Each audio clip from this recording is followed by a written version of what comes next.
Seguramente muchas veces se han preguntado por qué la ordinaria, antidiplomática, ineficiente y odiada Iris Valera aún se mantiene como una de las duras del régimen. Y aunque muchos van y muchos vienen, y a pesar de haber convertido las cárceles venezolanas en una de las peores vergüenzas del país, aún sigue reinando inamovible en su trono como la reina de los pranes.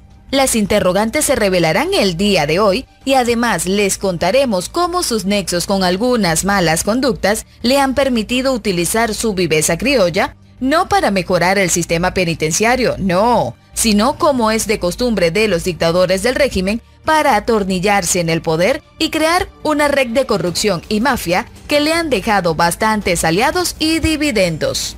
La ministra, ya conocida por su chabacanería, ha hecho honor una vez más a su reputación y le ha enviado una imagen bastante vergonzosa al presidente Donald Trump. Por supuesto, la imagen se ha hecho viral en las redes sociales y hoy te la mostraremos.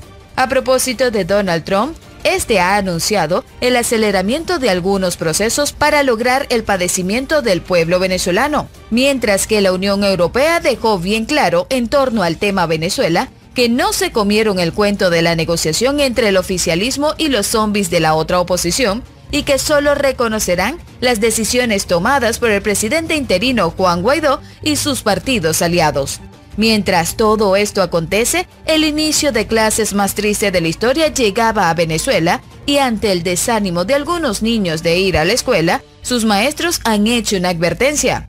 El que no estudie se parecerá a Maduro. ¿Qué tal?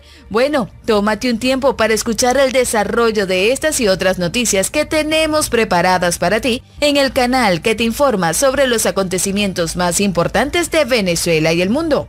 Gracias por seguirnos diariamente y este es el momento de tomarte 2 segundos y suscribirte al canal porque ya vamos a comenzar. La ministra usurpadora de Asuntos Penitenciarios en Venezuela, Iris Valera, sería el enlace entre el régimen y la guerrilla colombiana del Ejército de Liberación Nacional. Valiéndose del control penitenciario que ejerce a lo largo del país, habría servido de enlace entre los selenos y los sanguinarios pranes. El ELN y los pranes ya habrían movido toneladas de coca hacia el Caribe gracias a las alianzas que aparentemente facilitó Varela. Así lo dijo un funcionario de alto nivel de ese país que guarda reserva. Varela, según El Tiempo, aparece en informes de inteligencia de 3 países como la mujer que tiende puentes y pone a dialogar al dictador Nicolás Maduro y a los guerrilleros del ELN, favoreciendo en ese país las operaciones logísticas de la organización armada. Además, indican los informes que tendría contacto directo con el cabecilla del ELN, alias Lenin, que según denuncias del canciller colombiano Carlos Holm Trujillo, ante la Organización de Estados Americanos, tiene órdenes de captura vigentes en su contra por terrorismo, secuestro y homicidio. La conexión se daría desde Venezuela hasta su campamento en los departamentos de Vichada y Arauca, donde delinque a través de la comandancia del Frente de Guerra Oriental. La mujer que hace parte del círculo más cercano de Maduro es una de las intocables del régimen.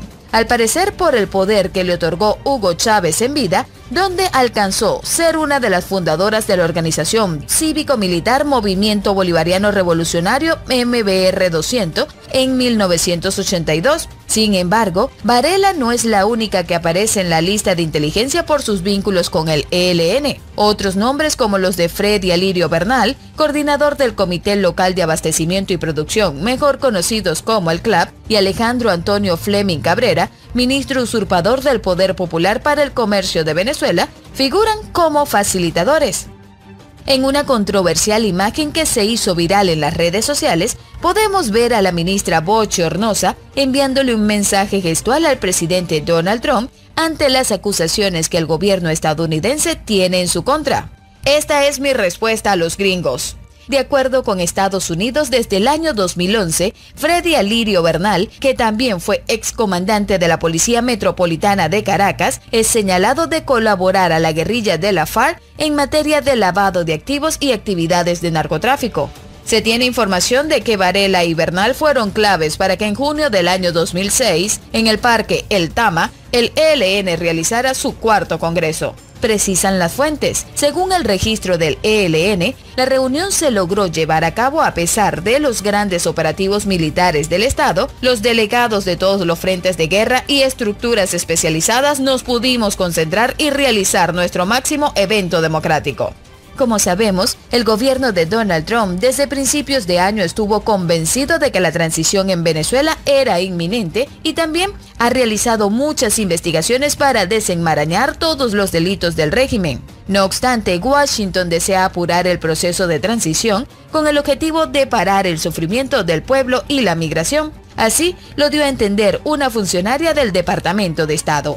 El presidente está muy enfocado en asegurarse de que podamos llegar a una transición lo antes posible. En la mente del presidente y en la mentalidad de la administración en su conjunto, el tiempo para la transición es realmente ahora, por lo que verán esa urgencia reflejada en nuestras próximas políticas.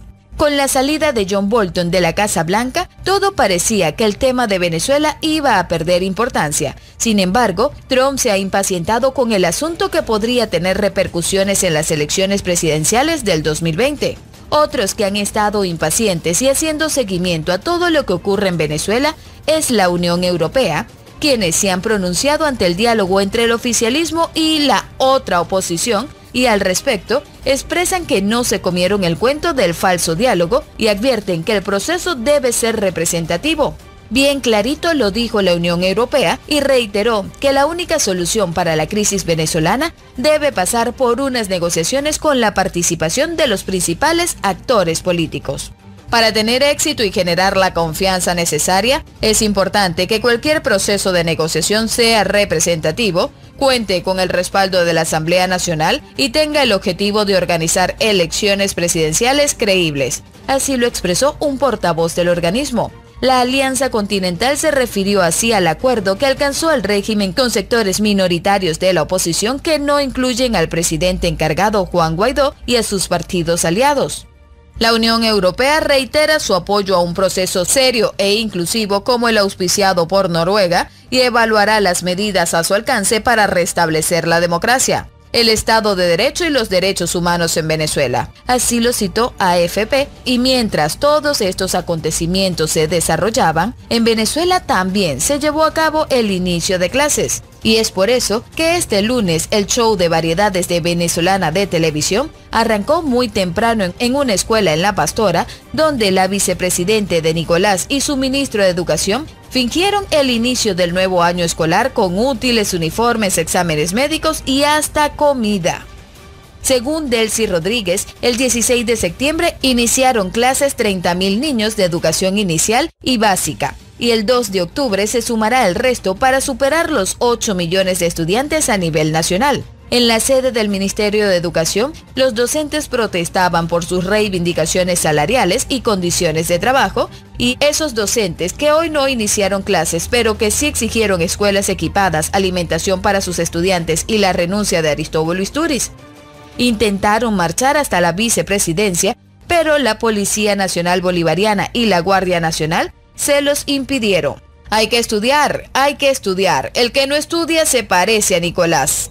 El que no estudia se parece a Nicolás, corearon. Los docentes fueron agredidos en el Boulevard Panteón por colectivos armados que dispararon al aire. Y una vez más, la Policía Nacional Bolivariana y la Guardia Nacional optaron por la inacción. De regreso al Ministerio de Educación, un grupo de militantes del PCV, pagados con la misión Chamba Juvenil, agredieron a los docentes y, a pesar de la represión, aseguran que se mantendrán en la calle los estériles. Mientras los docentes eran agredidos, exdirigentes políticos que dicen ser opositores pactaban con el régimen, demostrando su extraordinario sentido de la oportunidad. No solo les falta vergüenza. Los partidos Más Avanzada Progresistas, Soluciones y Cambiemos anunciaron que conformarán, junto a la dictadura de Nicolás Maduro, una mesa de negociación y de diálogo. Hemos concertado voluntades, renunciado a posiciones para construir, unir y sumar. Así lo dijo Timoteo Zambrano, quien agradeció al gobierno la voluntad para que se imponga, el verbo es importante, la paz mediante la política, afirmando que se rebelan frente al odio y la ira. Fuentes diplomáticas explicaron a EFE que los embajadores de los países de la Unión Europea se retiraron del acto al que asistieron por cortesía, pese a no haber sido informados de la agenda, pero al ver de qué se trataba abandonaron el lugar. Los diplomáticos europeos defienden el proceso de diálogo auspiciado por Noruega, suspendido por el narcorrégimen de Nicolás. Seguramente tendremos más noticias acerca del tema, pero te las haremos llegar en un próximo video. No te olvides de comentar y compartir. Esto fue El Faro Informativo.